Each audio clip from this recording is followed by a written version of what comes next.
Welcome back to Stick 'em Up podcast. Burundi, JT Miller is not a New York Ranger yet. It almost happened, but the deal fell through. It's been reported on a lot, but uh, we actually have some of the details on what that supposed trade was going to look like. Right off the top, do you want to give me your thoughts on what you think of that? At the very least, the rumored trade that almost happened. Yeah, so to first break down the whole situation, Edmonton was playing uh, in Vancouver on Saturday night. And we have lots to actually talk about that game as well coming up. Yeah, And so Elliot Friedman on Sportsnet, they were doing on the panel. They were actually in Canmore, which was pretty cool, doing their uh, Hockey Day in Canada or whatever they're calling it now. Cool to see them doing it in the Canmore Arena there and whatnot. And basically, he just said, "Yeah, JT Miller is going to be a healthy scratch tonight, as a deal is about to go through to send him to the New York Rangers." So we're like, "All right, well, now we're just waiting for the deal to be official and find out what it is." It was supposed to happen Saturday night, and then last minute, the deal falls through. JT Miller inserted back into the lineup, and I honestly thought he looked really good for the Canucks. I thought he had a great game, and apparently, I was reading on Friday, JT Miller and a bunch of the boys. Don't know if Pedersen went, but JT Miller and a bunch of the boys went out for dinner together. Kind of sounding like it was kind of a farewell type thing. As kind of seemed like he was for sure getting moved. And then, yep, deal falls through last minute with the Rangers. And we now know that the Dallas Stars are putting a bid in for Miller. I believe the New York Islanders are still sniffing around him. I don't believe there's an offer there yet. And then apparently New Jersey and Carolina are throwing their hats in the ring to try and get him. So numerous teams now in the mix, as obviously the Rangers did not secure JT Miller. So the supposed rumored deal that was on the table was JT Miller to the New York Rangers. There was no salary retention. It was just JT Miller and his entire contract to the New York Rangers for Philip Hedl, Ryan Lindgren, and a first round pick in the upcoming draft 2025. And do you know why the deal didn't go through? What the issue was? if I had to guess, it's because that haul sucks for a guy the caliber of Miller. Like, there's no way Vancouver wanted that, right? They had to have been the team that turned it down. The deal fell through, and it was on Vancouver's. Well, I guess technically both teams' end. It was because they couldn't come to agreements on what the conditions would be regarding that first round pick. Obviously, because the Rangers are so low in the standings and playing really bad, that they probably wanted to have it top 10 protected, maybe even like top 16. Like, hey, if we don't make the playoffs, we want it protected. And I'm assuming the Canucks are probably like, well, no, like we want to top 3 protected. Like, unless you're get a top 3 pick, we want your pick no matter what. So apparently that's why the deal go through. The Canucks were happy with the rest of the return as a whole. It just came down to, apparently, the two sides just couldn't agree on the conditions for the first round pick. That's crazy. Hanging up on the phone wouldn't be enough. I'd have to FaceTime the GM of the Rangers so that I could hang up where he can see me do it. Even if that pick had no protection, it was unprotected fully. Like, I still really don't like that for him. I think like JT Miller is such a good player. I really don't think that deal does Vancouver any favors making that. You could get more from other teams. Like, good for them for not getting it done. It didn't happen for a weird reason, I guess, there with the trade protection. But yeah, right now the Rangers are not in a playoff spot, but They're currently on a hot streak. They, as of right now, I believe they're on a 7-game point streak, uh, in their last 7 games. And I Good think for them. right now they are looking to make the playoffs. But as soon as they make the playoffs, the goal is still to win the cup this year. They are still in win now mode, and if you can get a guy like JT Miller, who cares what that first round pick is? Even if it ends up being first overall, you got JT Miller right now. James Hagens or whoever's going first, he isn't going to help you in the playoffs this year. He's probably not even helping you that much, at least next year. We've seen them get Yeah. high end draft picks recently. Like, even if they get the best player in the draft with that pick, at most he's playing on the third line, right? Maybe the Yeah. maybe the second pairing if it's a defenseman, but like it doesn't fit their window enough for them to not agree and not make the trade. So that is a bit strange to me. And I don't get the return. I don't know why Vancouver would want this. Yeah, Like don't get me wrong. I'm not saying Philip Heel and Ryan Lindgren are bad players. They're very good players in their respective roles. But with a first, I just don't feel like it's enough for a guy like JT Miller, a guy no, who not at all. can put up 100 points. Has the potential to be a finalist for the Selke Trophy. Would he be that on the Rangers? Probably not. But the potential is still there. Like He'd be their best Ryan defensive Lindgren, forward. Immediately goes onto their power play, their penalty kill, and one of the top yeah, lines. goes in all situations. He's honestly, probably your first line center.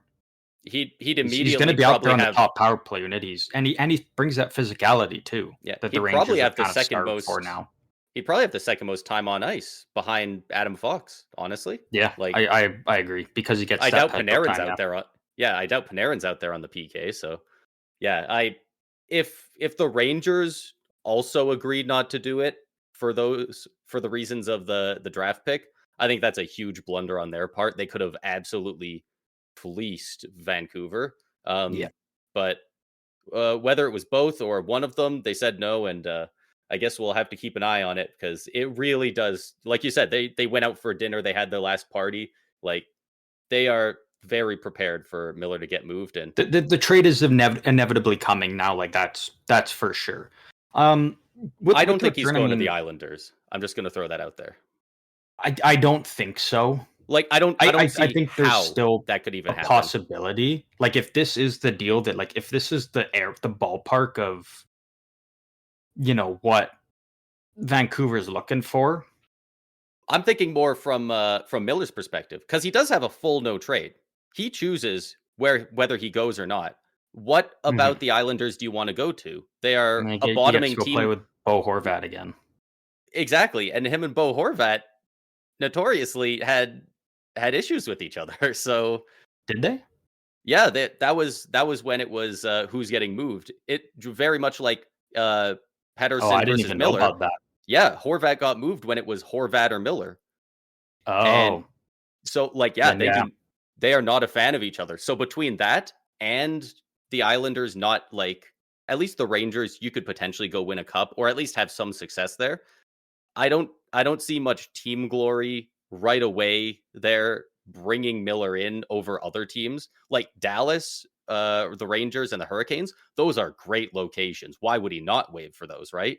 The Islanders, between having Horvat there and their situation, I don't know why he'd waive to go there. I It mean, might yeah. happen. I don't know, but it If would be weird. the going back to just the rumored deal, also with the Islanders, I think if you're looking at the Canucks, try and go for Pedersen instead. Like he fits your team better right now, and um, yeah.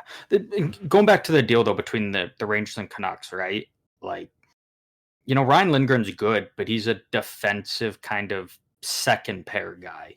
On top of that, he's left-handed. Canucks are in much more need of a right-handed defenseman than Yeah. a left-handed guy. Um, so a good, second pair defensive defenseman, sure. A guy that, is one of those guys that loves to block shots and get in there. And so that there is 2% chance that you're going to get 82 games out of him and he's staying healthy in the playoffs. Not very likely. And then Filipino, good middle six center. I think he's more of a third line center, at least where he's at right now. Like the Yeah. potential is he could maybe get to second line center, but probably going to be a career kind of third line center that Not on a cup can winning do team, some, yeah, probably.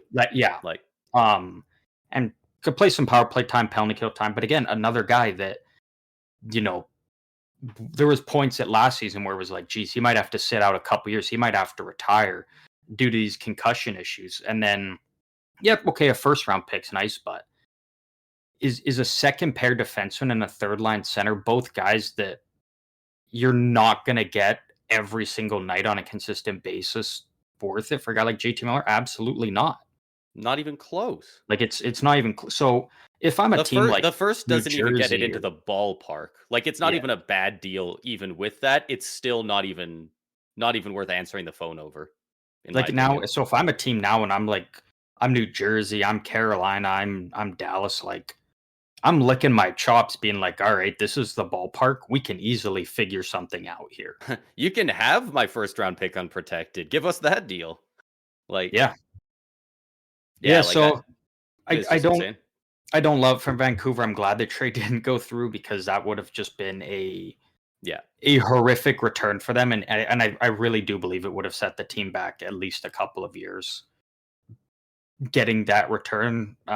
Again, no disrespect to Linger and Hito, but you know, if you're being traded for a guy like JT Miller, who's a superstar, Yeah, oh, it's really tough. how if you're Vancouver, do you try and look at um the Jack Eichel trade as kind of your blueprint That's for not a moving JT Miller? Obviously, terrible the idea. ages are very different, but from obviously the time Jack Ike was traded when he was what he was 25, Yeah, it would or be 24 when he was traded. 20, So 24, 25, something like that. Yeah, and I mean, so what was the trade for Jack Eichel? Do Jack you Eichel was traded with a conditional third round pick to the Vegas Golden Knights for a first round pick, a conditional second round pick, and I don't exactly remember what that conditional second round pick was. Yeah. I think it might have just been the difference between two picks. Like Buffalo got the I higher think one. yeah, yeah, or maybe it was like it slips to a third if they don't make the conference finals or something. Yeah. And then Alex Tuck and Peyton Krebs. So basically a first, a second, a bona fide top six winger already, and a young prospect. Obviously, Peyton Krebs hasn't lived up to, you know, necessarily being a first round pick. I think he went middle of the first round. But at the time, he was a still young and upcoming prospect with lots of potential.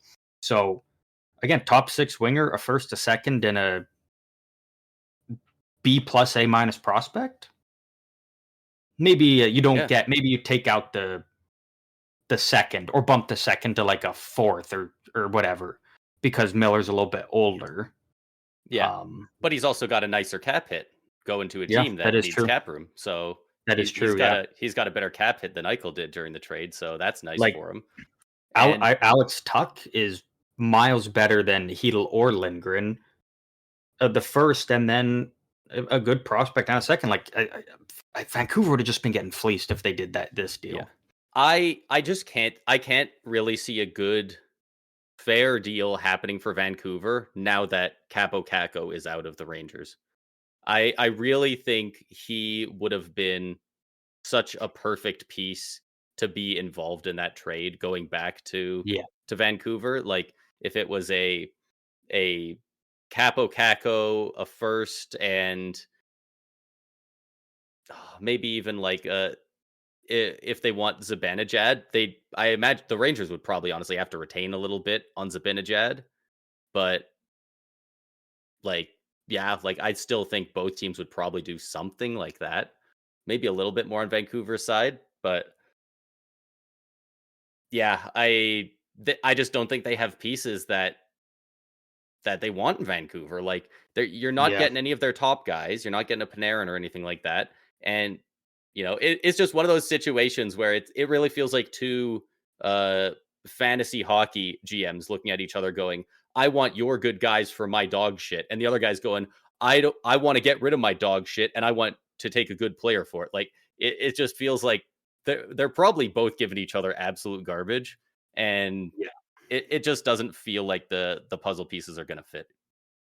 Yeah, like I heard rumors that like the Canucks were interested in Lafreniere, which I think he'd be a great fit in Vancouver. That would be I don't know great if if the they're willing to Rangers would move be him. willing to move him for JT Miller.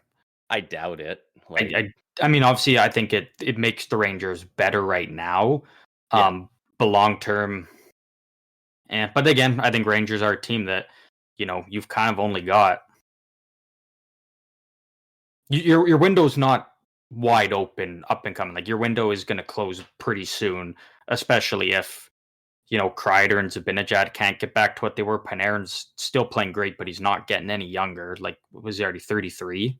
33. He's up for a contract extension in the off season. What on earth does So that look like? yeah, Like, I so don't even know where to begin with that. yeah, honestly, yeah. It's hard to tell Like the what Rangers, that I get that they your would goal want. is literally you've got to try and win in the next 2 to 3 years. If you don't have a cup at that point, yeah, you probably got to start tearing some pieces down. You can try and go for a quick retool, but your prospect cupboards aren't the greatest right now. Especially if you're trying to win now and you move out some first round picks, yeah, Yeah. it's tough. I'm I'm trying to Vancouver see. dodged a bullet though. Definitely. With the trade that was rumored that we were talking about, absolutely. I thought that there was a couple decent prospects. I'm trying to They, find they have a, anything on them in they have the guys like Rangers. uh Gabe Perreault. Gabe Perreault, Um, they didn't get Ryan Leonard, did they? Is no, he no, no, on that's Washington? Washington. Yeah. Right. They grabbed a defense Emery Yeah. last year, who I think is going to be solid, but If Perreault was involved, I could maybe see something happening, but even the thing then about Perreault, I right, don't know is what it would look like. he's a very high touted prospect, but there's lots of concerns with his skating, primarily his speed. Mhm. Um, so there's a lot of question marks about him translating to the NHL. He's got to work on his skating like a bunch to Yeah. be a real effective player in the NHL. Like I think he'll still be a solid guy, still a solid player, but Those maybe not a players are line like driver because his speed might be an issue for quite a him. bit behind some other guys. Yeah. Those players are the ones that I am always hoping my team will grab. Like those guys, I feel like there's so many stories of a guy who is like a star in the league, and it's like, yeah, nobody wanted him back in the day because he wasn't good at skating. And then, one of the GMs drafted him and said, "Hey, you're great, but you skate like shit. Work on it every summer until you're good." And then they get good. Like Yeah. Braden Point went in the third round because he was horrendous at skating. That's what he's known for now. Like he got Yeah. good at skating, and it's like, if that's the weak point of your game, that's something that can be improved. Like Yeah. hockey IQ, stuff like that. Having the mental, that's harder to teach. A, a defenseman who's really short, you can't teach height, right? But Yeah. skating is, especially for these young guys, something you can. So You can I definitely, yeah. I don't know how well it's going to develop with the Rangers. We've seen them struggle to help develop guys, but you know, all you need is a couple good skating coaches and a guy to identify the problem. Yeah. No, yeah, that's exactly it. Yeah. But Um, so again, we're pretty confident that JT Miller will get moved at some point now. Rangers are obviously still in the mix, but teams now to keep an eye on is Carolina, Dallas, and New Jersey primarily. And it sounds like um, Vancouver's goal is to trade JT Miller to an Eastern Conference team, which makes makes sense. So sense, of course. Dallas would have to, I think, give up more than these They'd have other to teams pony to up. get Miller. And they're sending Miller to an American team. He doesn't want to. It sounds like the goal is not to send him to a Canadian team. So, but I again, mean, I yeah, don't see a team like Ottawa, Montreal, or Toronto trading for him, anyways. So, no, not really. Like Like Toronto literally just straight up couldn't afford him. And then what? Play him on your third line. No, yeah, it's Ottawa, you're already fucked with your first round picks. Just like don't even mess with that any further. And Montreal, just stick with what you're doing. You're coming out of the they're rebuild nicely. You overachieving, don't and need to yeah, rush it. like they're doing great. They don't need to do anything right now. Yeah, You, he's you definitely not going Montreal, anywhere in if they Canada. traded for JT Miller, would be like essentially when the Rangers just went out and signed Panarin as a free agent. Rangers were doing such a great job with their kind of retool, and then as soon as they grabbed Panarin, they started rushing everything. And I think players that took the brunt of that and are paying the price for it still are guys like Capo Caco and Lafreniere mostly. Well, Capo Caco's not suffering too Well, much yeah, anymore. not anymore, but he he's did actually doing for real well for the Kraken right now, yeah, which but I he love to did see. for the Oh, majority of the start of his career. Well, basically his entire career up until getting traded. yeah, up until his last 15-ish games, yeah. Okay, Um, but one team. It prediction time. You don't even have to make up a mock trade. Which team do you suspect he's going to end up going to? I'm still going with the Rangers. I think if you're a Canucks fan, you better hope and pray he doesn't go to Carolina because apparently Yeah. Vancouver's really interested in Jack Roslovic and Kotkaniemi, which I think Uh, Roslovic would be a fine addition. But if you're getting Kotkaniemi back, fuck you. I don't care what else you're getting. You've lost the deal. yeah, you don't want Um, him. New Jersey's got the pieces. I don't know if they pull the trigger. I think they should on a trade, as they're kind of in a slump. But Yeah. my guess is still that they find a way. They get a deal done with the Rangers. Yeah. Well, it sounds like they were real close. They were close to scratching him for it. So, yeah, it Yeah, definitely seems like they're the front runners. especially if the Uh, Rangers keep putting up maybe not necessarily getting the wins, but keeping up, putting up, getting points at least like they have been. If they climb the standings, a little bit, they might be a little more flexible on what those conditions are as well. Which yeah. again, 6-1 that's and what 3 in nixed their the last 10. trade.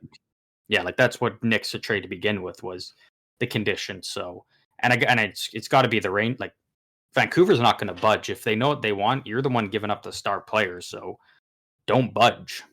You Yeah. sit there and say, no, this is it. You either meet it or tough tug will send them to a team right in your division that you're probably going to play if you make the playoffs. So Yeah, it probably is going to factor in the fact that 3 of the teams heavily in, I guess 4 since it's been rumored with the Islanders, like Islanders, Rangers, Hurricanes, Devils, they're all going for him. They all want him, but also they all don't want to play against him either. yeah, So that'll be interesting. I definitely think he could go to the Rangers. I want him to go to the Devils. I think that would be a really good fit for him and their team. Um, yeah, but I think so too. my guess is going to be the Carolina Hurricanes. I I really think the Hurricanes. Something about him just screams the Hurricanes. Like he's that guy who can, they love two-way players. They play such insane defense in Carolina. They're like their blue line's always good. They always have so many two-way forwards on the And if he on the comes in lineup. causing issues, Rod Brandamore would shut that shit down so quick. He's got to be one of the best coaches in the league for handling Whereas guys if you like go to that. the Rangers, if you're a star player, you can throw your weight around and Sheldon Keefe lets the players run the locker room. So if Yeah. JT Miller started stirring up shit, Keefe would be like, "All right, man, I don't want to step on your toes here. I want to be buddies. So Yeah. if you want to piss in guys' stalls, I won't stop you. I'll join in if you want." That would be Sheldon Keefe if JT Miller was stirring up drama there. For what it is worth, I did look up some of the stuff that is apparently already 4 years old, which is wild on the Bo Horvat Miller beef, and uh, yeah, I mean, so Miller's had beef with like 4 different guys that's come out publicly during his playing time. So you think he might be the problem there, but everywhere I'm seeing sources, a lot of them are like ex teammates, and they're all saying most guys in the locker room agreed with Miller on a lot of the different beefs. Like, so Hmm. I'm wondering if he's more of a McKinnon type, where how McKinnon tells people, if you're going to play on my team, you need to eat right, you need to take this shit seriously. I wonder if he's just really, really holds guys accountable for their holds shit, guys yeah. accountable. He's very open about that, and basically sums up what we kind of heard of. We don't know exactly the reason for the Miller Pedersen issues, but from kind of what we've heard a bit, that kind of goes along with what we've been hearing is yeah, Miller was hard on Pedersen and Pedersen didn't like it, doesn't like it. yeah. And I definitely get Pedersen's side of it as well. Like I get not liking that, but Still yeah, your teammate at the end of the day. it seemed like a lot of the players do agree with Miller in a lot of these situations. So I'm seeing a couple of people labeling him as like a locker room cancer and that kind of thing, and it doesn't appear that way. It maybe maybe a friend group cancer. Maybe he's not a great guy outside of it, but as far as in the locker room, it sounds like a lot of players really take to what his stances are. So, And you know what? Even if you're JT Miller's teammate and you think he's a cancer, I'll tell you what. At the end of the day, if you're winning the Stanley Cup because you brought him in, you're going to be hugging him, you're going to be kissing him. That's going to be your best buddy all of a sudden. And I think that's exactly what the case would be with. I think JT Miller would probably set either New Jersey or maybe not the Rangers, even Dallas. Any one of those three teams, they're immediately a top 3 favorite to win the cup if they add him. All three of them have arguments to be in the top 3 conversation, or at least sniffing around it. So adding a guy that good, and he plays playoff hockey. So yeah, I completely agree. Like if he goes to Dallas, Dallas is my cup pick. Like and I don't really have to think on that too hard. Like Dallas is already really good. You're telling me they can throw in another elite center? Yeah, like that's crazy. But we'll move on from JT Miller's. We might even be back on this topic on Friday later this week. We're not done with Vancouver and Edmonton. Do you want to break down kind of the breaking news that just dropped before we started recording here, actually? Yeah, so not even done with that game that Miller was almost scratched for. He did end up playing in it, and the game near the end was, I believe, 3-2 in favor of the Vancouver Canucks. And who was it? Who was it that was grabbing on McDavid? Was it Connor Garland? Yeah, Connor Garland. We all know his play style. He loves mixing it up, and he knows that if he takes a penalty, it doesn't matter. Like they need to. There's like 13 seconds on the clock. They just need to get out without letting up this goal. And he just grabs McDavid and goes to the ground, and he just holds him there. And McDavid's trying to get up, and he's looking at the refs like, what's going on? And he just holds him there for like 10 seconds. Like it's a long ass time. It was kind of like McDavid did kind of sit on top of him for a little bit as well. Like it did start out as kind of a heated battle between them. And then I think at some point during it, Garland kind of realized, okay, yeah, now's the time. Like, there's like 12 seconds left. I'm just going to hold on to him now. And and McDavid, even though it looks like we're tussling, I'm just going to purposely grab him. And and he didn't get the call, and it wouldn't have mattered anyway. The game was now pretty much over. There was like 2 seconds left. Yeah. And so the whistle goes, and he's pretty pissed.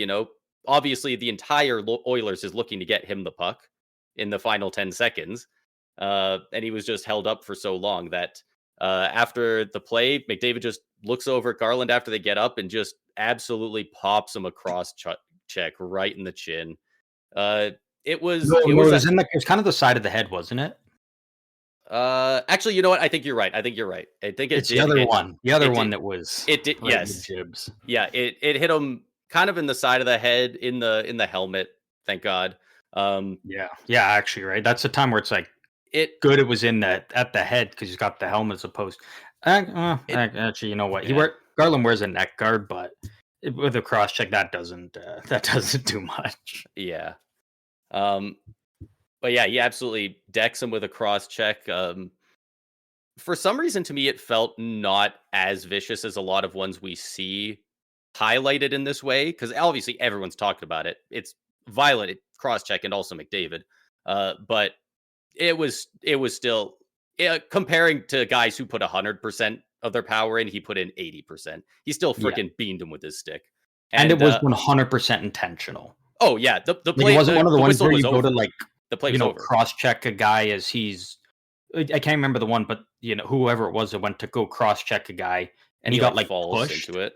like his own teammate came and pushed the other guy, and so when he went to cross check, he caught him like right in the mouth. I can't. I remember the play so clear, but I can't remember who it was. Yeah. Yeah, this one was just he just got up and After the play, he was pissed, dude. Yeah, Frick, you've probably seen that look from me. Like that had such a like big brother wrestling with younger brother moment, and like he's just had a bit too much, and he just pops someone in the mouth, and then immediately like, oh shit, like the Yeah, instant he cross checks him, you can see McDavid's like, ah, I shouldn't have done that. yeah, I'm he's like, pissed off, and this guy deserved it, but I shouldn't have done that. Fuck. yeah, Like it's all over his face. And I have to assume that Tyler Myers saw that happen because obviously guy gets cross-checked right in front, interdivision rivals. There's a big brouhaha in front of the net that involves 4 players from each team. Everyone on the ice except for the goalies, and Bouchard's not in there for the Oilers, and Tyler Myers isn't for the Canucks. Bouchard starts skating over to Myers to, do the, even if you're just standing beside him, one arm on him, you grab your guy. We're doing the hockey code thing. He just skates over fully vertical, and Tyler Myers just this is the one in the chin. He just cross checks him right in the chin. Freaking like 6'7", 6'6" Tyler Myers just absolutely levels him right in the mouth. And like, bro, Evan Bouchard was not even, he was hardly looking. I wouldn't hate calling it a blindside. Like, dude, no, why? Boucher was looking at him. But he was coming in, arms down to the side, like he was like, which makes me we're wonder if we're Bouchard tying up said our man. something. That's kind of what I'm thinking. Like I feel like, and jeez. again, even if you say something, it obviously doesn't justify cross check to mouth. But I do kind of, and again, I don't know for sure, but I feel like Bouchard had to have said something for Tyler Myers to just be like, boom, here's a cross check right in the chin, fully knowing that you're gonna get a suspension for that. I mean, I wouldn't be shocked if he said something, but like, I don't know. He It just doesn't warrant a cross check. he saw one of his guys get cross checked up high and go down. Obviously there's just a heated rivalry. Tyler Myers ain't exactly the sharpest tool in the shed. Like, we've seen him do some questionable things before. He's not a Yeah. menace, but like it yeah, it wasn't great the way, at like I don't mind because we'll get into the actual numbers of it now. Like right before we started recording the podcast, it was announced that both McDavid and Myers got suspended 3 games for their respective cross checks. I don't mind that. I also wouldn't have minded seeing Myers get maybe 4. You have to give them the same. They're both intentional cross checks. I guess both to the head. Yeah. I definitely wouldn't lower McDavid's, but like to anything too much lower. But I wouldn't mind Myers getting one more just because it sounds weird, but like McDavid had a reason to cross check. Like he was like tangled up with the dude and stuff, and there was like stuff going on. Matter. Tyler Myers just kind of came out of nowhere and just decked him. Also, Tyler Myers felt a little more vicious, probably because he's freaking huge. Like he can use his stick as a toothpick, but yeah, that one I'm fine with them both but getting 3. I think the fact I'm glad they got serious suspensions. I'm glad it wasn't a 1 game. Because they both got match penalties, right? Which means it's an automatic hearing from the league. Yeah. My assumption is probably, I think in most cases, like I genuinely believe that if it happened in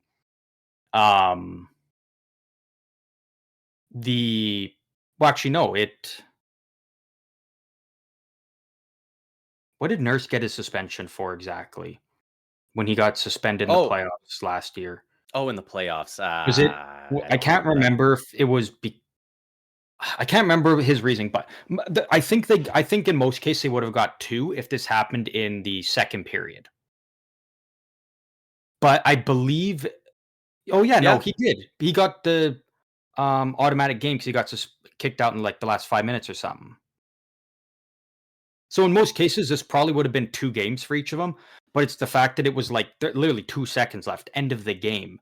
They do this, which the league is trying to get rid of. Like you can't just go out there and do something egregious in the final 5 minutes and just get ejected, and then you're back the next game. You're going to get a 1 game suspension for it. So That's probably why it's 3. In most cases, it's probably 2.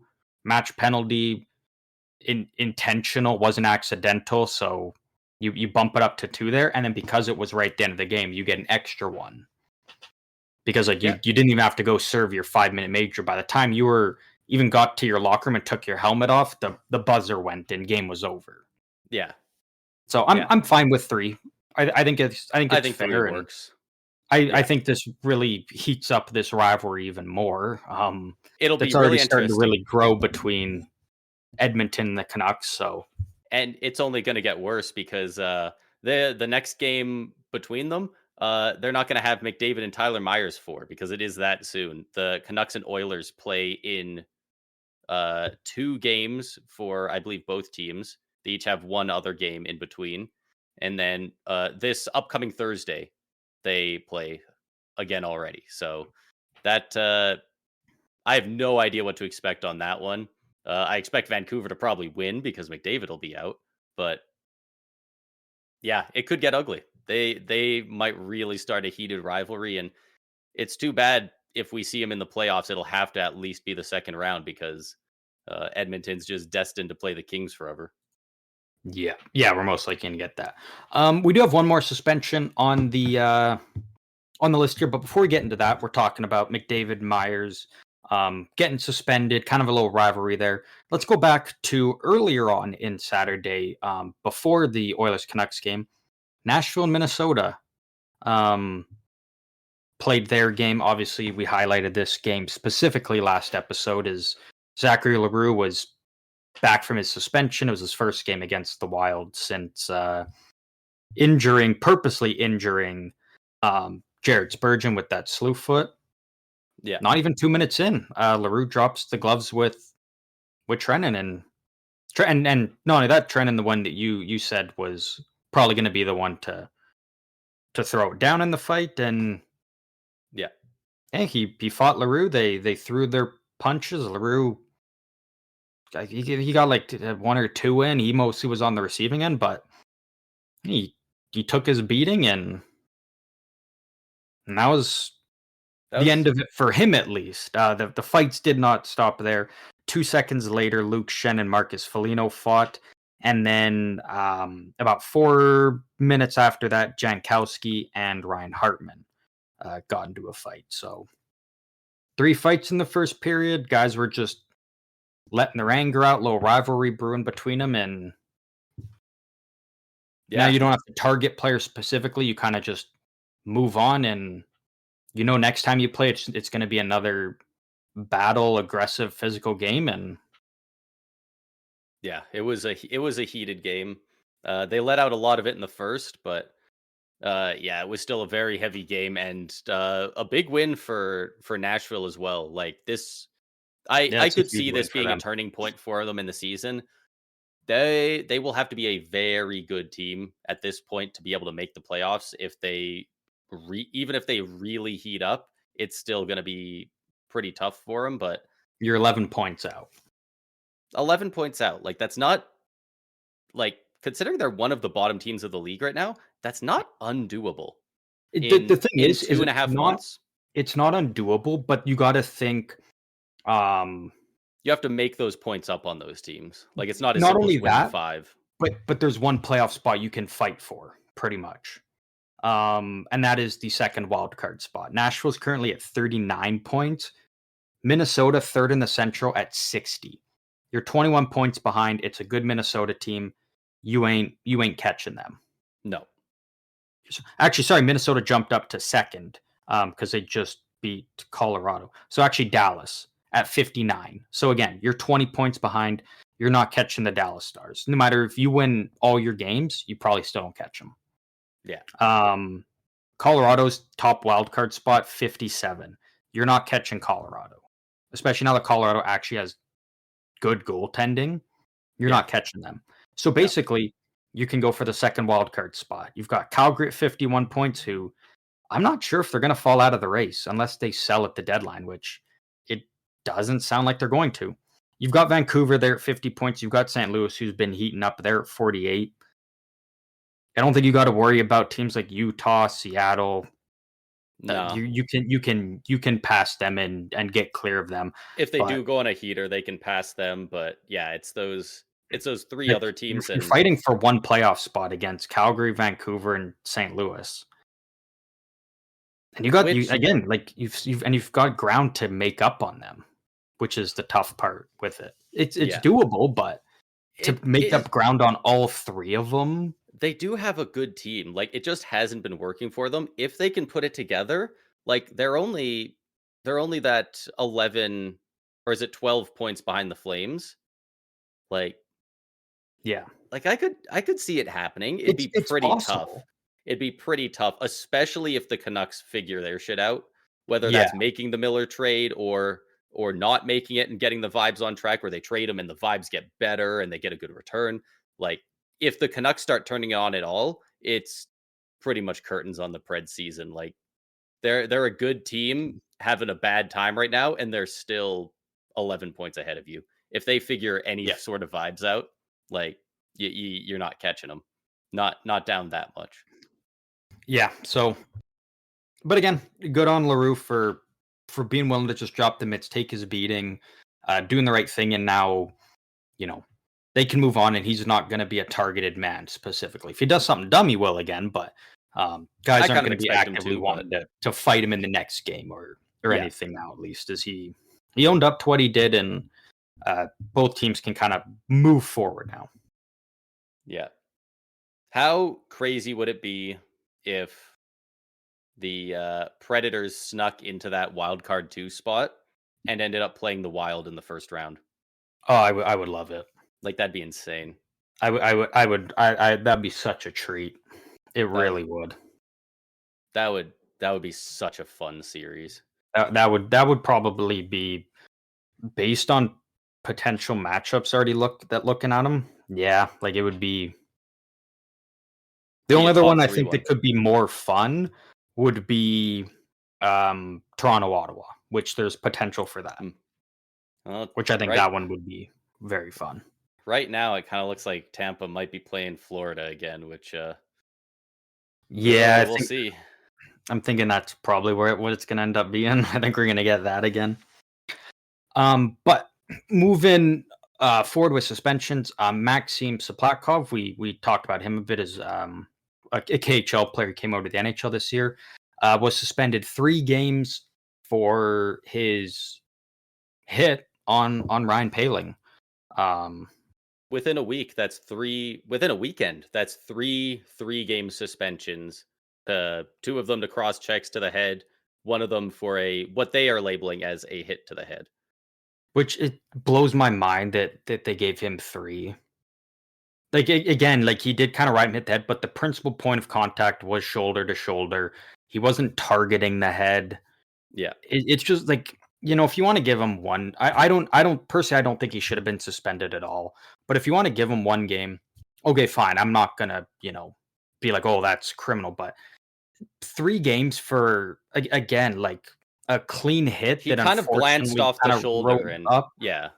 But It like at again, he didn't worst, it's target. reckless. At worst, Yeah, it's reckless. It's not deliberate hit to the head. Like I'm not sure how much time was left in the game, but there's basically 2 ways I think this should have gone.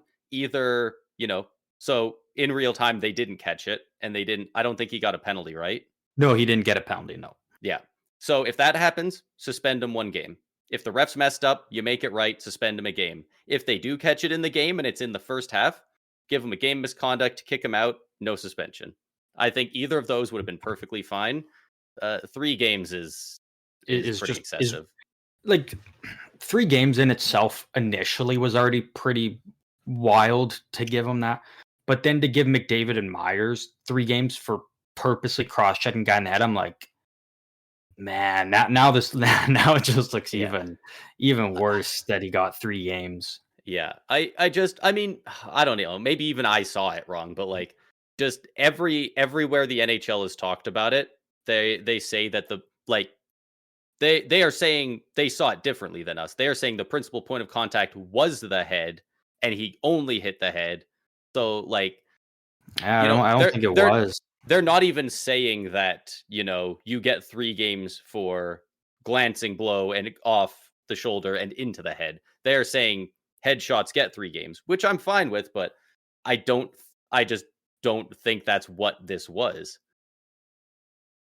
Yeah, So I didn't. Yeah, I it's didn't. kind of weird that, like, I get the refs getting it wrong, but the league reviewed it afterwards. Like, they had all the camera angles, they had all the time in the world to look at it, and it Yeah, kind of feels like all their talk on it is, it feels like they're watching a different hit than I was. yeah, that's exactly the way I feel. Yeah, But either way, 3 games, and you know what? It does suck for the Islanders and it sucks for Soplakov, but you know what? 3 suspensions in a weekend, headshots, 3 games. It does set a little nice of precedent there to be like, it "Hey, does. we're It taking this definitely more does. seriously than we have been." Yeah. And you always love to see that. Moving on to the Buffalo Sabres. Before we get into the ugly with them, let's talk about the good. Um, so last week you were telling me about Ryan McLeod getting his hat trick goal after being slashed hull down on a breakaway with an empty net. Right. The Yes. Buffalo Sabres in that game, because of that goal, because it technically didn't count as a shot on goal. Um, Interesting. well, because it Yeah, did yeah. it didn't go in. So yeah, it wasn't a shot on goal, but it was recorded as a goal. They became the first team to score a goal in a full 20-minute period without registering a shot on goal since the data for shots on goal and whatnot became available in 1965. You're telling me they didn't get a shot on net the entire period, They didn't have a shot on net the entire and they period, got an awarded goal. but That's they had a goal insane. registered. So I Buffalo can't made I history can't there believe I hadn't seen that. Like, as how are people not talking about that? yeah, as the That's first so team to good. do that. Um, Unfortunately, the good vibes there were short lived as uh, seems like we're getting this more often now, actually, which I kind of like. We had another goalie goal. Yep. Alex Nedeljkovic of the Pittsburgh Penguins, who we were kind of well, maybe more me was chirping him a little bit in the last episode talking about Pittsburgh's goaltending situation. Um, Scored a goalie goal, fired one down the ice to ice the game against the Buffalo Sabres, which was always cool when we were able to see a goalie tuck one. Yeah, I know, a lot of people have been saying that the Penguins are spoiled for it now because that's, I believe, 2 years in a row where they got a goalie goal. It was either last year or the year before where, Tristan Jarry scored one against Tampa. He Yeah. scored a goalie goal, so, Not to uh mention going Pittsburgh again. Nedeljkovic had one. I think it was 2 years ago, or like a year and a half ago in the AHL with the with Penguins with Pittsburgh's AHL team, right. which I guess actually they're also the Penguins. Yeah, so Um, yeah, it's kinda wild, and we're definitely seeing way more goalies go for it. We used to yeah, see it every once in a while, but teams are teams are taking an approach that, uh it's funny because I feel like Tampa, there's been a couple teams, but I think Tampa especially did it a lot a few years ago, and now a lot of teams are doing it where if they're 2 goals down with 30 seconds, they still pull the goalie. I feel like before they would have been like, "Shit, we'll get him next time." A lot of teams now are, "Oh, fuck it. Yeah, we could score 2 goals in 30 seconds, and if they score an empty netter, who cares? The loss is 0 points no matter how many you lose by." So so many teams, even like some teams even went like the Avalanche. When they're 3 goals down with 5 minutes left, like they're still pulling the goalie because they're like, "No, we can turn this. We can score a lot of goals." So hell, the there's so Islanders down by 3 with 12 minutes left will pull their goalie. yeah, like there's so many more empty net opportunities.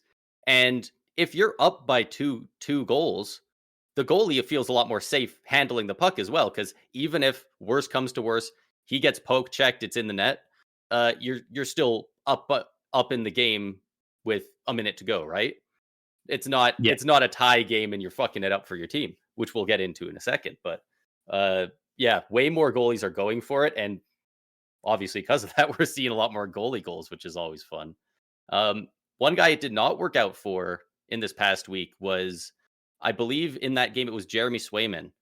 Yeah, Swayman I was thinking of that. Yeah, Swayman gloved down the puck against the Senators at I think it was 5-4, and he went to shoot it down. It got grabbed by one of the defensemen. He jumped up like a wide receiver, grabbed it, and they didn't get the clear. And 40 seconds of zone time later, Sens tied it up. They ended up winning in what I think either overtime or shootout. But if it's interesting because you saw it so rarely before that you almost never saw goalies kind of give away the game or make a bad play when it happens. But now, if he just grabs it and throws it to a defenseman, they ice it down.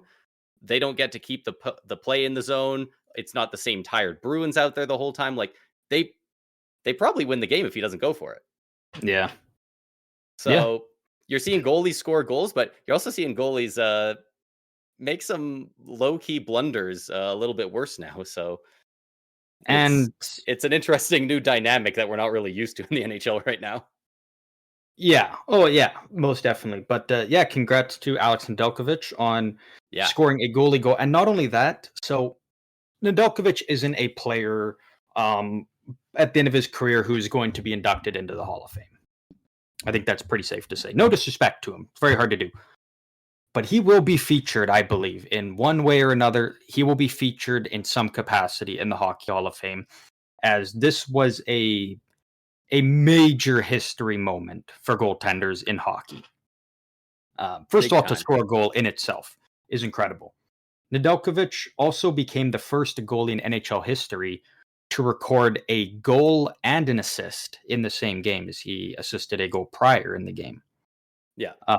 They're now calling this the goalie Howe hat trick. You get a goal, an assist, and a win. Oh, So interesting. there's that. Nedeljkovic became the first goalie to do that. He also, this was not his first time scoring a goal. As mentioned earlier, he has scored 4 now in his professional hockey career.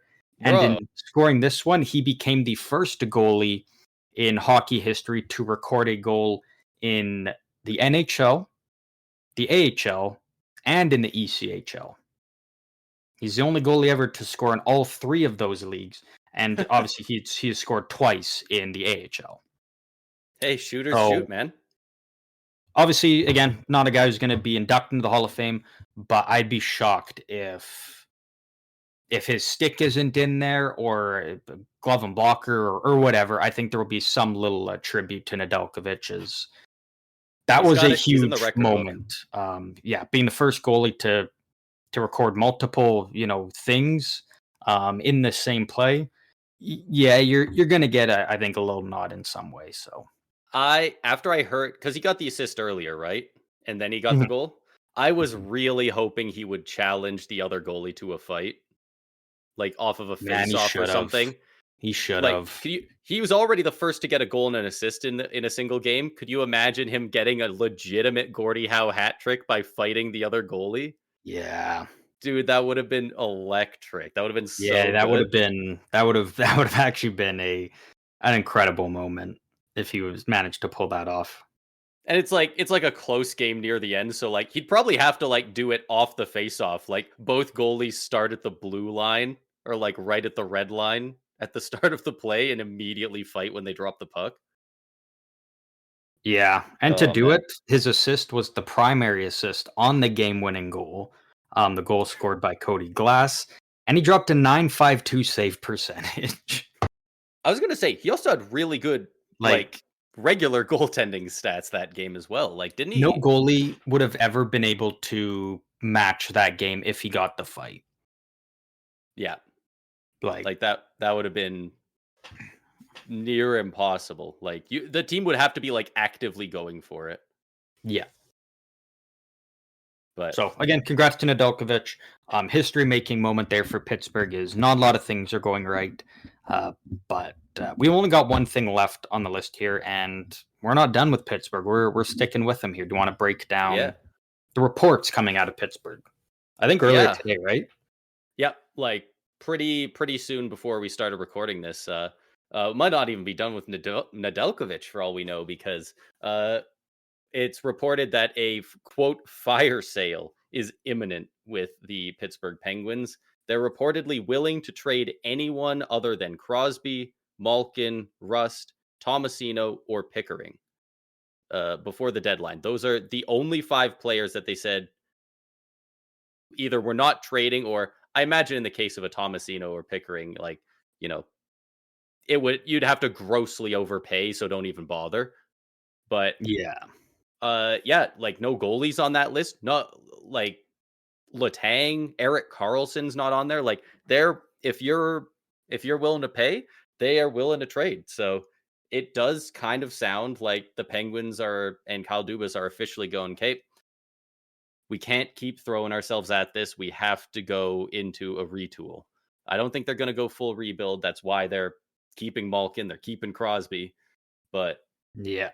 I think they're gonna look to improve for whether it's next year or the year after.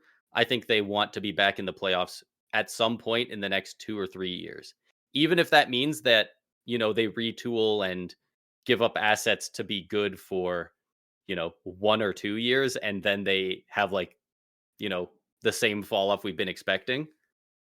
I think for Crosby's last couple seasons, they're just doing everything they can to be decent to get him in the playoffs. And yeah, I'm interested to see who goes first if they start moving a bunch of guys. Like, are there going to be big trades? Like, what are some of these guys that they could trade going to fetch from other teams?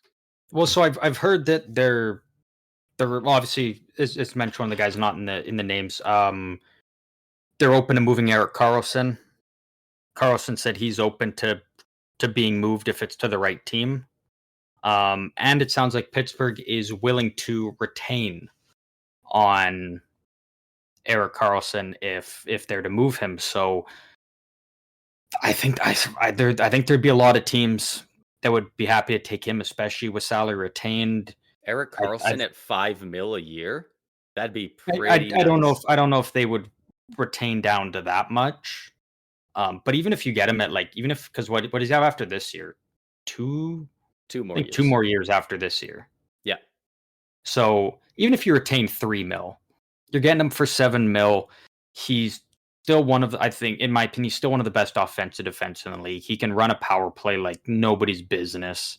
Yeah. Um, like he can still get it done. So I think if you're a contending team, like personally, I would love to see Dallas try and go after him. And Dallas is a team where, again, we talked about before, you do have that 9.5 that's open with Sagan on LTIR for the remainder of the regular season. So you can make Yeah. it work. I've heard people really wanting Ottawa to go after him, as Ottawa could really use some help on the blue line. And what better than to bring back Eric Carlson? Yeah. You could get a good return for him, like easily a first and a I think a high end prospect. Maybe not like an A+, but I think in that A range.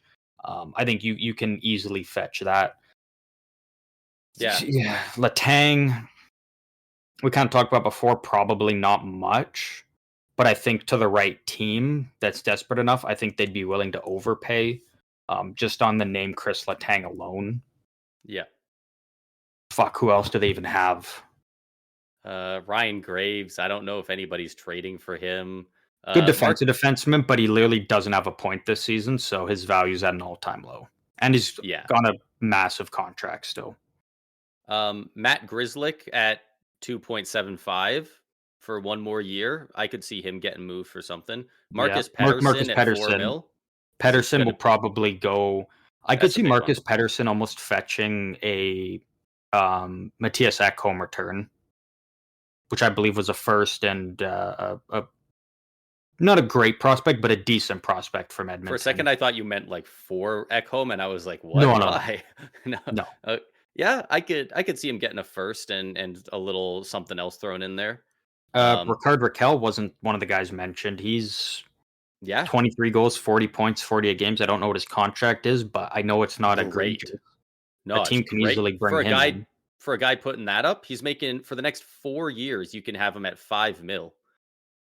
That's Yeah. great.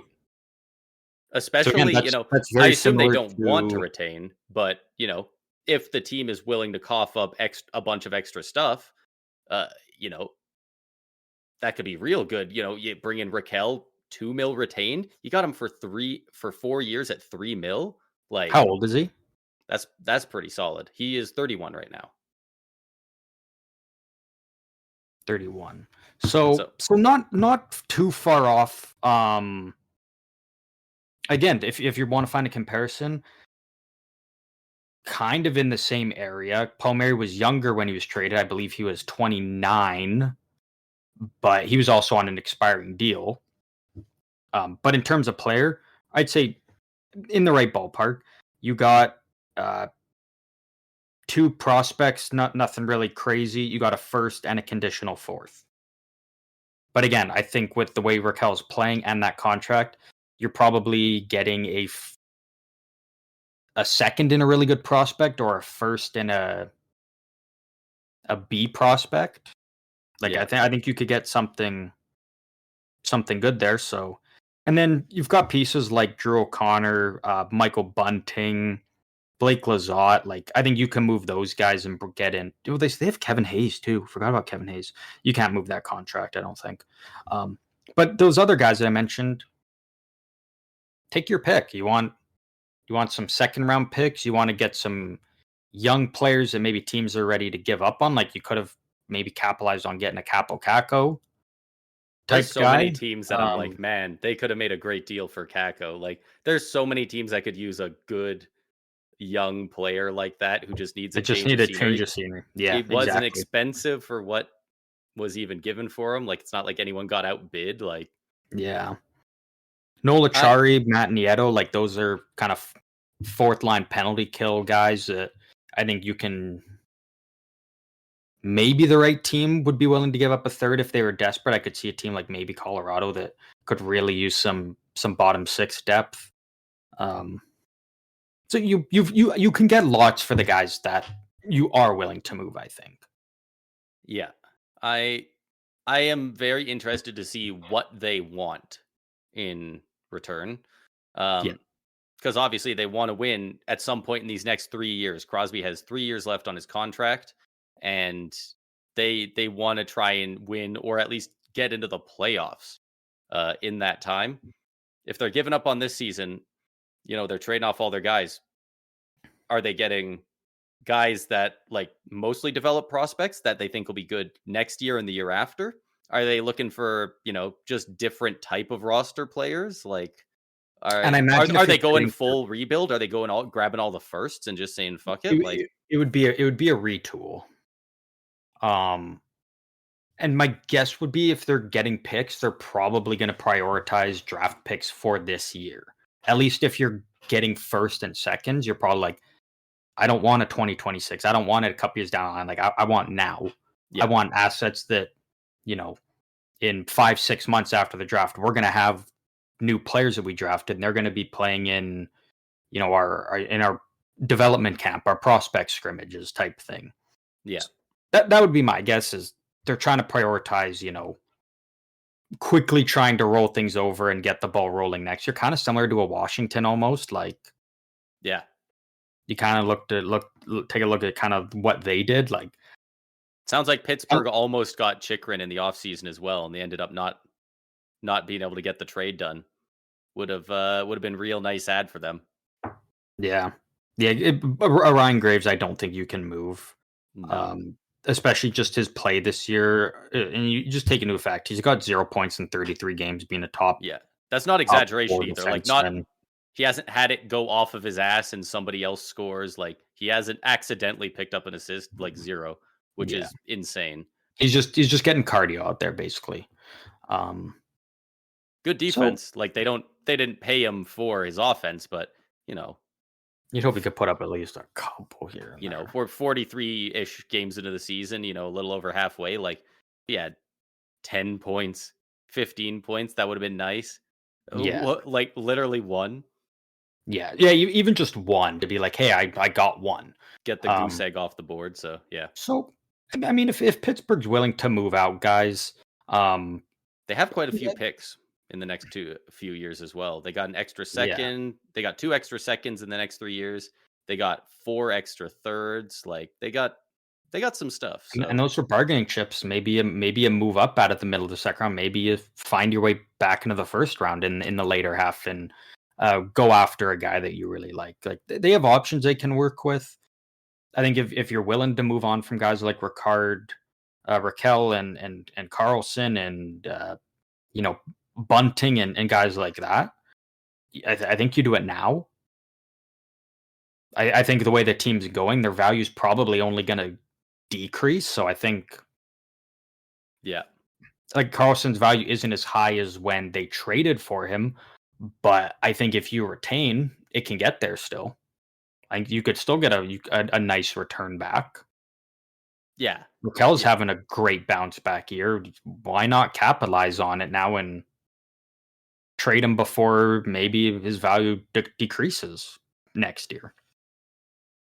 Yeah, I don't know if it will, but I can't it- see it increasing from what it's at right now, probably. Yeah. If they do go into a full rebuild, like hypothetically, say they do say, fuck it, we can't win, we don't have the assets, we can't make the trades. Does Crosby play out the rest of his career with the Penguins? I think so because he just signed that extension. He did. But, you know, they were also pretty hopeful they would make the playoffs. They're not going to this year. And if they sell off and if they look worse next year, like if they look like a legitimate bottom 5 team next year, which doesn't seem impossible, especially with, they don't have a goalie stealing them a ton of games either. I could see it happening. No. Should he? Yes. Because if the Penguins are a bottom feeder next year, Crosby's just hurting that team by staying there. Because the team is going to feel compelled to try and win now, be like, let's go on one more run. So they're going to keep trying, and you could get a massive haul back for Crosby. As old as he is at this point now, you'd still get a great return back if you were to move him. Well, he just signed an extension that's a bargain even at his age. Like even if you take the Sidney Crosby name out of it, a guy putting up his points for that money, like that's still really solid. He's because of course he re-signed for the 8.7 mil for the next 2 years in the off season. Yeah, like he would fetch them a lot. And I'm seeing a lot of people saying I don't think he ever moves, and I was on that camp for a long time, but if they do go into a rebuild and they can't put together a good team next year, like, yeah, he might just say, fuck it. I want to go somewhere. I think it would be the Penguins. Like, I think Dubas would come to Crosby. I'm still not entirely sure Crosby would come up and be like, all right, yeah, I want to get traded. I think it'd have to be like, if he was asked, he'd be like, and kind of think about it and be like, yeah, I'd be open to it. He would definitely decide where he goes as well. Oh, yeah. But I don't think Crosby would be the one to come up and say, yeah, I want out. Maybe not, but also, it's not like that's unheard of before, like. No, I'm not saying it's unheard of, but. No, I just a lot of people keep pointing to it being like, it's Crosby, guys. It's Crosby in a Penguins jersey. How could he ever move? Like, dude, Gordie Howe didn't play his entire career for the Red Wings. He went to the Blackhawks at the end. Like, Gretzky got moved. Like basically all the best players, even right at the end, go somewhere else and see what's up. Brodeur even went to the Blues for a bit. Like, Howe didn't go to the Blackhawks. He went to the Whalers. Oh God, he went to the Whalers. Yeah. I knew it was old, so I picked an original 6 team, and it was somehow outside of that. But yeah, I get what you're saying. I don't think it's as impossible as people think. No, I don't think it's impossible, but I'm just kind of looking at the fact that, like, I'm not expecting. He's already won all his cups. Like, he's won 3 already. It's not like he's chasing.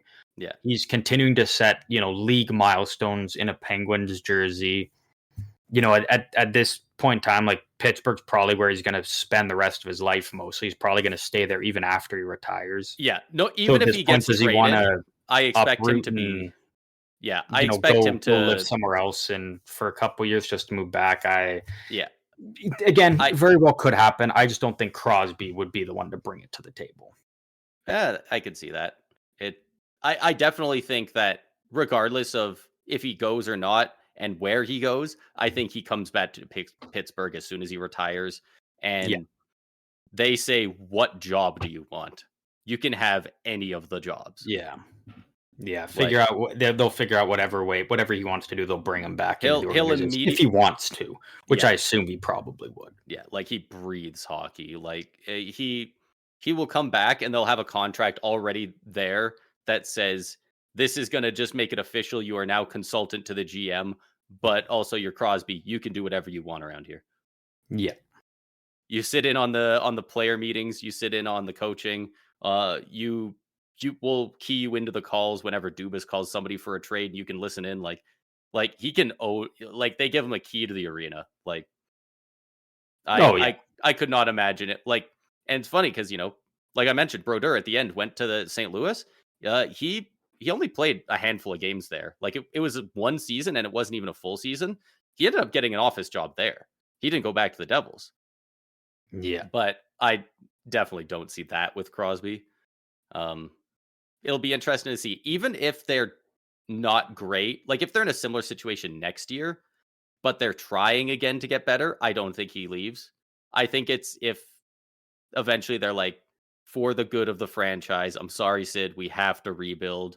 We have to at least go through a 3-4 year retool. Like then when they make it official and they're kind of like, guys, we're doing this, then I could see him asking for a trade, but pretty much only then. Yeah, But yeah. compared to the I get offseason, that. Yeah, I thought it would never happen if you asked me in the offseason. So, yeah. I'm definitely progressing a not bit. ruling it out. There's definitely possibility for there. And if the Penguins plan, like they said, if they're trying to do a quick little retool on the fly and go one more run with Crosby Malkin, I'm excited to see how it goes. I think if you're trying to do it to do one more run, I would like to see him keep Letang. I think just keep the band together. They've Yeah. made history together. He's not Longest going to get a huge trio return. ever in Major League Sports. Yeah, I would like to see them keep them I say together and run it back with your original three. go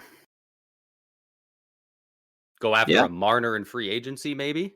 I don't doubt Dubas would love to bring one of his boys back. yeah, Like if they have so many expiring contracts and a lot of these guys that they can move, like they could I wouldn't be shocked if they went into free agency with 30-40 mil available. Like they could free up a lot of money. fuck. Could you imagine if Penguins got Tavares? Can you imagine Islanders fans can you would imagine if he hate brought Tavares even more. can you Which imagine if I they didn't think brought was in Tavares possible. and Marner? Oh, Kyle Dubas would. I mean, like that's kind of his MO. He loves his dudes. He loves Yeah, keeping his friends close. Like yeah. Just get the band back together. that would be so Yeah, funny. And but I mean, a middle three of, obviously they're all getting older, but Crosby, Malkin, Tavares is pretty fun looking. yeah. Like more than anything, I'm excited to see how Pittsburgh goes, especially if Kyle Dubas is there when it happens. I'm curious to see how the whole rebuild process goes for Pittsburgh when it inevitably comes. Like it's within 5 years, they're going to be a bottom three team in the league. They're going to be where San Jose and Chicago is now. Yeah. But for the time being, trying to do a quick retool. I'm curious. I'm excited to see how it goes. I'm excited to see who they move out, what they're looking for in terms of their returns, and Yeah. It'd be curious to see if they interesting. can pull off what Washington did. And you know, they're a little bit lower than where Washington was last year, but look at Washington now after an off season. Curious to see That if front Pittsburgh runner can for the do that. presidents. Like, Yeah, so if their goal is to make the playoffs, it's not off the table, at least next year. This year's pretty tough at this point. yeah, Also, shout out to Philip Tomasino and Owen Pickering for being two of the names that made the 5 list of players that Dubas doesn't want to move. yeah. They've Like made a good name for themselves with the team already. they straight up are like, nope, with these two guys, we like them as what they are. They're good young players. We want to keep them, and I'm sure if a team really wanted them, they could get it. But you'd probably have to overpay. Like for them to name them, but not Letang as untouchables. Yeah. Yeah, probably not a good idea to go for it. But I believe that does wrap up everything we got for this episode, if I'm not mistaken. Yes, it is. Right on. Well, unfortunately, we don't have anything super fun or crazy planned for the end of this episode. I do have something for Friday's episode, so looking forward to doing that later this week. Nice. Once again, want to thank everybody for tuning in to another episode of the Stick 'em Up podcast. If you want to join in on the hockey talk, let us know your thoughts about the JT Miller potential trade, one of the numerous suspensions, or what you think Penguins should do. Feel free to let us know. You can do so by reaching out to us on any of our socials. They're down in the description below for any episode. Just click the link, come over, talk hockey, say hi. Braden, your favorite time, as always, give me your final thought. Final thoughts. Frederik Andersen is supposed to be starting for the Hurricanes tonight. His first start since October. So so that would be good for that'd Freddie be 500 Andersen. for him then. Was he at 499? I believe so, prior to his injury. I'm gonna look it up here. I didn't even know he's back tonight. I was just in case for a Miller trade. I was just like sorting by new, looking everywhere. Like, did anything happen? Yeah, regular season game number 500 for Freddie Andersen tonight. Hey, good for him. Who are they playing? Oh fuck, I couldn't care. I'm just gonna. I'll look it up. Oh, the Blackhawks. Yeah, I literally couldn't care. I couldn't care less, actually. Great game to go into, returning to injury.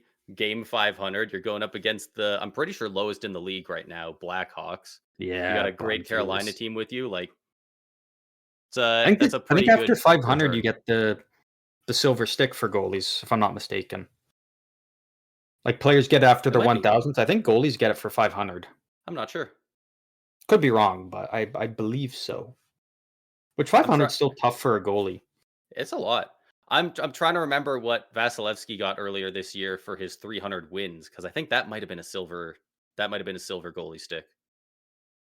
Oh, so maybe that's what it would be then. Or maybe they just gave him, maybe not everyone does it the same way, because I think that was from the organization. I don't know if that was a league thing. Well, we know goalies are weird, so yeah. You know what? It actually might be for 300 wins, because I think I saw something about Connor Hellebuck getting Hellebuck one. hit it this year as well. Yeah. So you know what? I think you might be right, because I definitely saw something about Hellebuck getting a stick of some sort, and I believe it was silver stick. Goalies are weird though, so they do things by their own rules, and we love it. Right here, I just Googled it.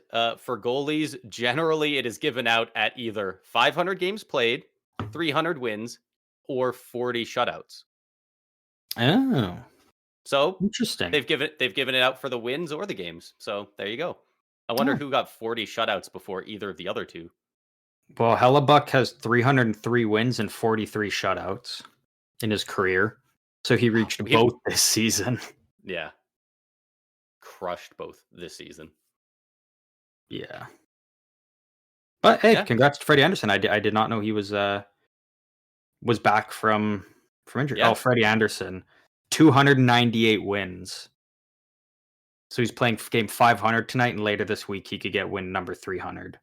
Okay, so that's probably why. I bet a lot of those stats line up pretty closely, and I bet that's as long as you're a good goalie, at least. Yeah. That'd be rough. Game number 500, you've got like 102 wins. Those are Blackhawks numbers. Yeah. Well, Peter Mrazek would beg to differ. True. Actually, no, he does. They don't win. He plays good, but they don't win a lot of games. So you are still kind of right. Yeah. Much like Eric Comrie with the Jets. He does not have a good win record compared to his play and the team's overall record. Yeah. But that will wrap up everything for this episode. Once again, we hope you guys enjoyed. We do have some fun stuff planned for Friday's episode later this week. Maybe a JT Miller trade. We'll wait and see what happens on that. But We will dive into all of that later this week. So once again, hope you guys enjoyed. And as always, we'll see you guys out on the ice on Friday later this week.